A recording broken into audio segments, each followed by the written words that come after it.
Hey, what's happening everybody? Reverend Prime here. So today I'm going to be showing you the new stuff about Frost Death Knights. Uh, at the moment we are pretty hard to kill. We have a lot of survival and we can put out some pretty amazing damage.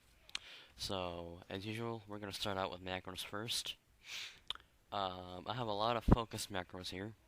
So the first one is my Focus Dark Simulacrum macro, in case I want to like steal something from my enemy's healer, like say like he's my enemy's healer is like a holy paladin, and he puts blessing protection on him. I can put that on my partner if I steal it from him, or if I'm like 1v2ing, I can steal a paladin's bubble.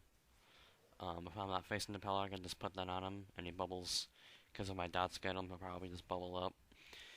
Because my dots can do some pretty amazing damage too. So if he bubbles, I can just steal that. Just an example. Um, here's my focus death grip macro. In case you got like say like another healer who's trying to cast something on your partner or you can skip him away because it interrupts casting and you're not close enough to mind freeze him. So you can just skip him away. Or if the person you have as your focus target is about to kill your partner, you can grip him away. And now you're frost. So when you do it, when you death grip somebody, it automatically applies Chains of Ice. I think that was a an upgrade when you reach level 92 as a death knight, I believe. Here's my focus silence macro. Um, it's pretty basic. That's unholy.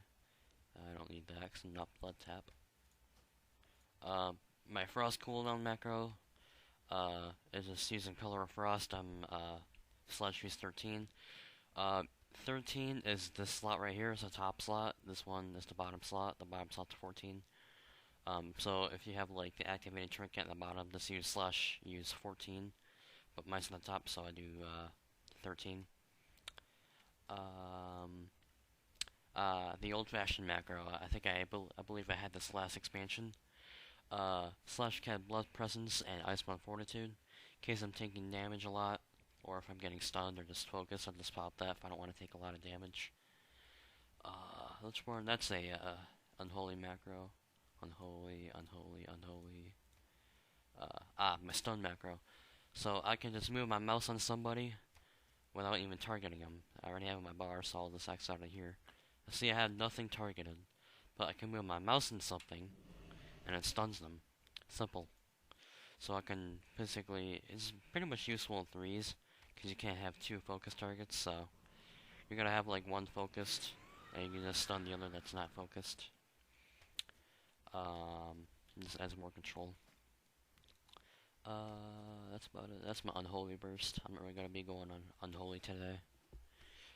Now the video that I posted the other day, how you guys saw that I was not dying at all. Oops, I'm missing my frost strike. Okay. Anyway, as you guys saw that I was not dying at all, I will show you how that is. But it's been kind of hard because these are dummies, and dummies don't really attack back. I'll explain why in a minute. So for this tier, you want to go Plague Leech. Consumes your Blood Plague and Frost Fever on the target to activate.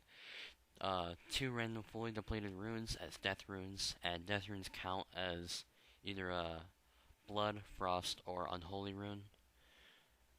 Lichborn.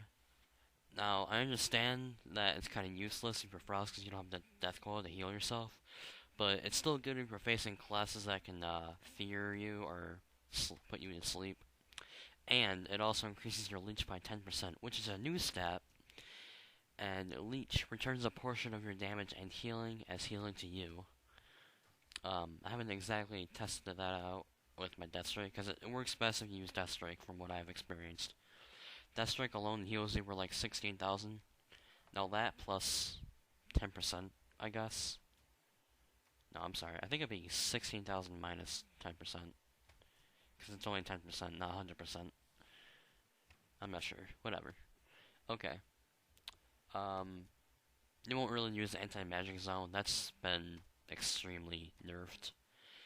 If you're playing with a healer, you want to go Purgatory. Always go Asphyxiate.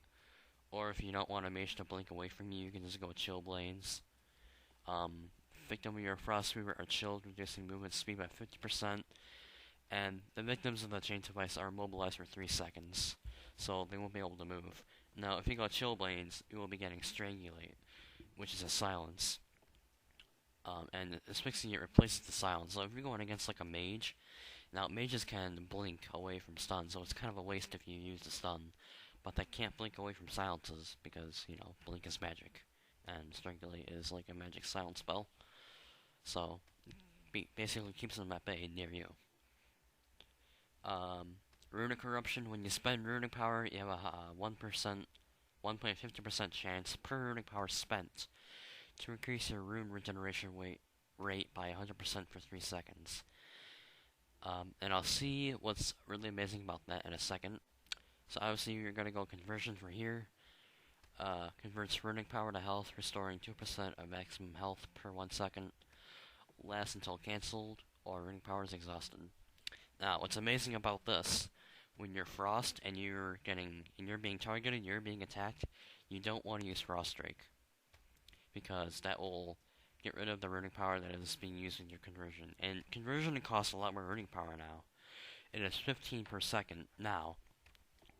15 Runic Power. You can look here, Runic Corruption. 1.50% chance per Runic Power, so that's like per 1 Runic Power. Conversion is 15 per second, so you can have that going, and Runic Corruption. So if you have Conversion going, that'll activate that, and you'll have runes back up in no time to keep your Runic Power increasing. For this one, obviously for PvP, you want to go with Desecrated Ground, because it's like a second trinket. Now here, Necrotic Plague. A powerful disease that deals Shadow Frost damage per stack every 2 seconds for 30 seconds. Each time it deals damage, it gains 1 stack and infects another nearby enemy within 10 yards if possible. Here's the kicker. If you gain 2 Runic Power whenever a target infected with this attempts to attack you. Now, you gain 2 Runic Power like each attack you have received that somebody is infected with this. That's permanent. That's not like Runic Corruption. That's permanent.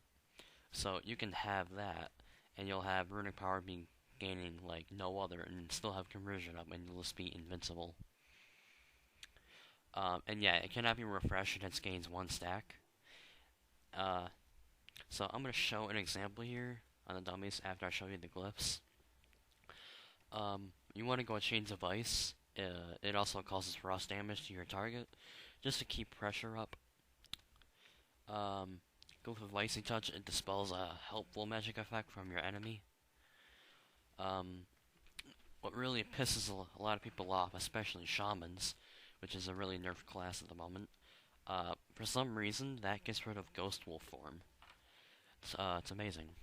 So, and also mages, you can just spam that on mages and take everything off of them. Anything that's a magic class, you can just spam that on them. Now, Glyph of Runic Power.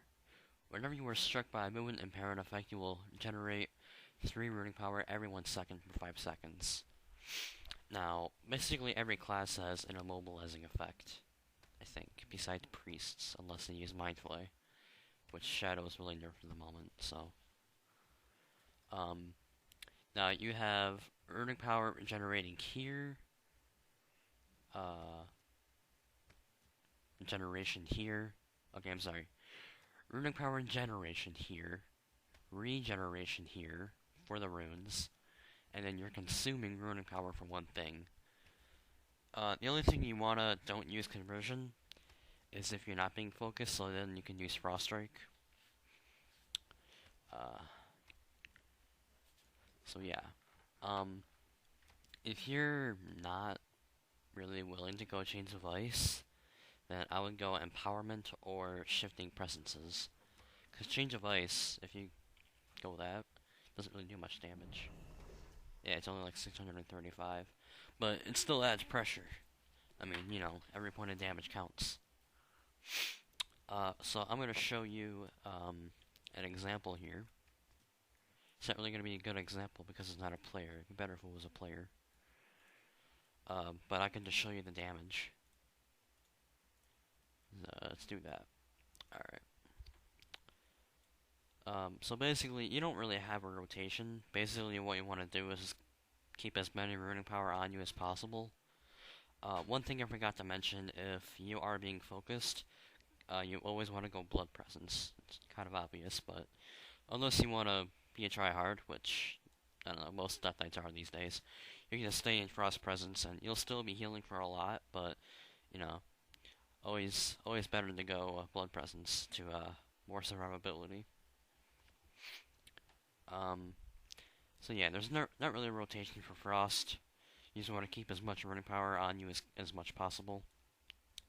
And not many Death Knights go Plague Leech, but I will explain why it is amazing for this build. So basically, what you want to open up is, I'm gonna pretend this is like a 1v2 arena. So I'm the alone player. These are like my two opponents here, this one and this one. That one's arena. I'm not gonna pay attention to that. So that one's my main target. That one here is my focus. So this is my main. Before you start attacking, you want to hit Howling Blast, and that'll spread Necrotic Plague. Now, stun your next opponent. Use Frost Strike if you're not being focused. If you are being focused, use Conversion. Activate that now. If you have runes down and Runic Corruption isn't doing much, you can use Plague Leech and Outbreak to refresh the disease. Your last resort, if Runic Corruption is not proccing, you want to use Empower Rune Weapon.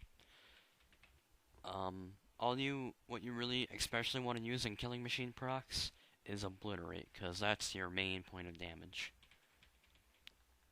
Now I had no more runes, I'm going to use Plague Leech. There's Conversion. My Conversion is going to proc now. Okay. Use Power Rune Weapon as last resort. Hold it. Hold it. Hold it. Alright, I kind of lost Runic power there, but it's whatever. But you can basically keep Runic power at 100% if you're being focused. It's amazing. But, you know, I can kind of see Death Knights getting nerfed pretty soon. We will get our nerf.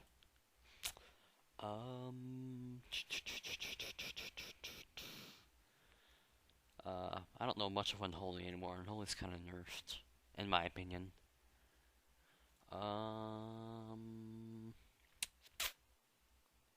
I did try Breath of Sindragosa at one point. It was pretty good.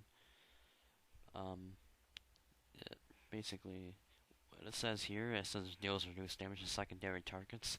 Apparently that's not true. It still deals a lot of damage to secondary targets as much as your primary.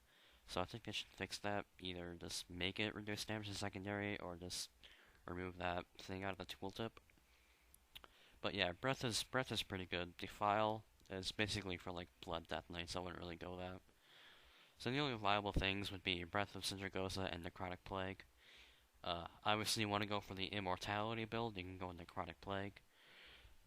But you know, it's really up to you. That basically sums up everything. I think my next video I might do a guide on survival hunters. And then we'll see where we go from there. So thanks for watching. I hope this guide helped. Give it a like and subscribe, guys. See you later.